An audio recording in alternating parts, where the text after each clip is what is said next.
Hey guys, so today we're at Happy Place in Las Piñas City. This spot is super cozy and chill, perfect if you wanna just hang out, grab some food, and catch up with friends. They've got a nice setup, good music, and of course some really delicious dishes and drinks that we can try. So if you're looking for a new hangout spot, Happy Place might just be your next go-to.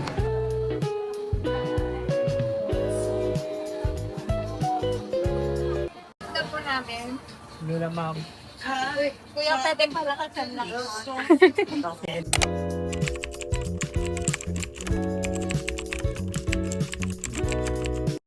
Sige. Sorry po.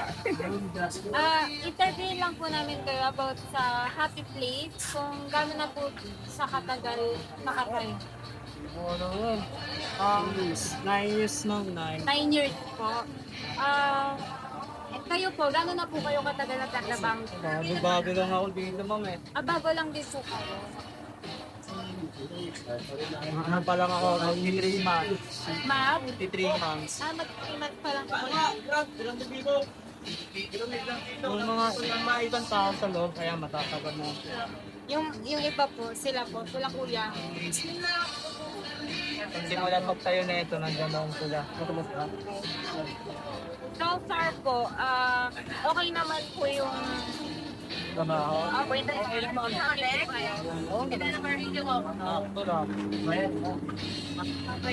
Ayun lang, thank you po. So, ayan po yan. So, tatanong lang po namin kung saan po galing yung mga produkto nyo po. Saan po galing?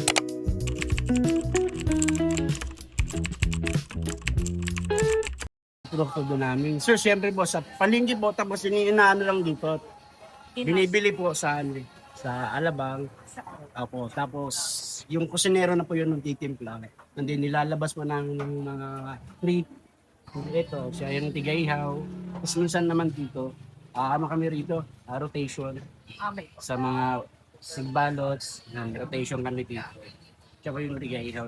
Pero yung ang nagtitimpla po ng mga barbecue, yung mismong kusinero sa loob.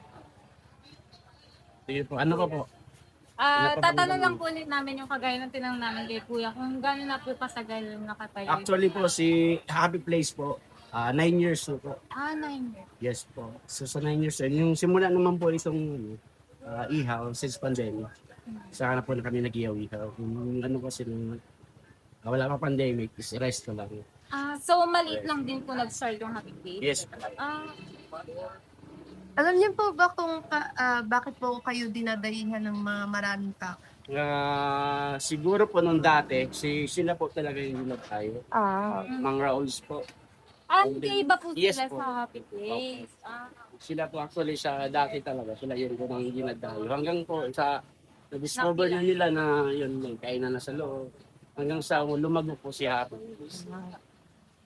So, yun lang po Kuya. Maraming Sige po. salamat. Salamat Thank din you, po. Kuya. Sige po.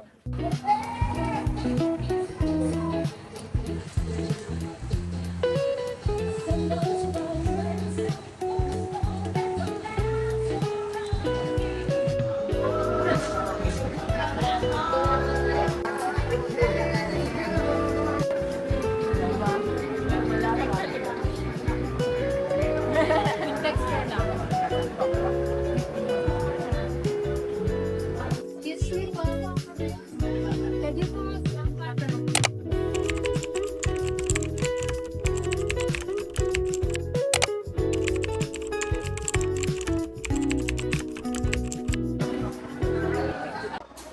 Pwede po kami mag-follow ng mga pangalan mo. Okay. Ako si Dawn. Ako si Maisha. So, kami po yung Mag-i-interview po sa iyo. Para lang po sa akin. Para sa about sa akin. Para saan? Dito about po dito sa sinakain niya. Okay. So, tanong ko lang po, gaano na po kayo katagal kumakain po dito? Almost 2 years. 2 years na lang. Ito naman, may Kasi abot kaya. Abot kaya. Kaya pangmasa. Pangmasa siya. Kaya sa taong mo lang pera. Gano'n man dito po katagal. Alam mo. sa mga putahe? Actually, matagal na. Hindi ko lang sure kung gaano, basta alam ko 19 to, pinayon tong things ito. Wala pa yung happy things. Manggaon pa lang dito. Sa mga produkto na sa 90s.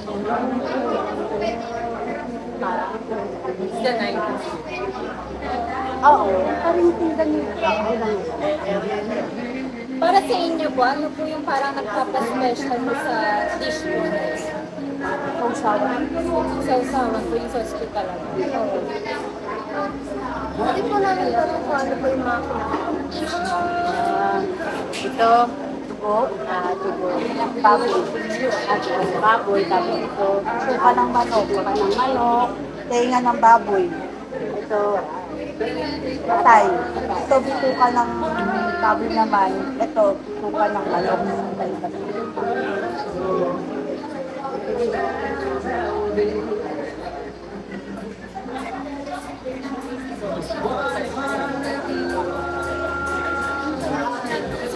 So guys, may question pala ako sa inyo. So, nung pupunta tayo ng Happy Place, sa tingin, ano yung overall experience natin doon? Like, worth it bang balikan ng mga consumer yung place na doon? For me, yes. Worth it siya kasi for mga group of friends. Nakaka-occupy siya ng madaming tao. Eh, masaya siya kahit nakakaligaw. So, para sa akin naman, worth it siya kasi actually madami silang menu eh. Madami kang pwedeng piliin na Varieties. oo na pwedeng orderin talaga. Tapos, meron silang pang rice, pang merienda, tapos ayun, madami ka pang ma-order. Mga design. Oo. Ito, oo, babalikan ko kasi yun nga. But alternative din siya para sa mga students na pag pauwian ng school. Kasi nung pumunta din kami doon, madaming student sa mga tao din. Pati mga matadanda, nagkakakitis. And ayun, babalikan ako sa mga madaming spaces din. Also, like, sa tingin mo, budget friend siya sa mga Oo. students. Na Budget friendly siya sa tao. So kayo, if i-rate natin siya out of 10, so based dun sa overall experience natin. For me, 7. 7. 8. May tanong pa pala akong isa. So based din dun sa experience natin, ano sa tingin nyo yung mga pare-recommend pa natin dun sa business? Like, room for improvement pa sa business nila to grow and expand na rin. Para sa akin, yung i-maximize nila yung space. May space pa din na hindi pa nakakita yung talaga ng buong Happy Place. Sayang naman.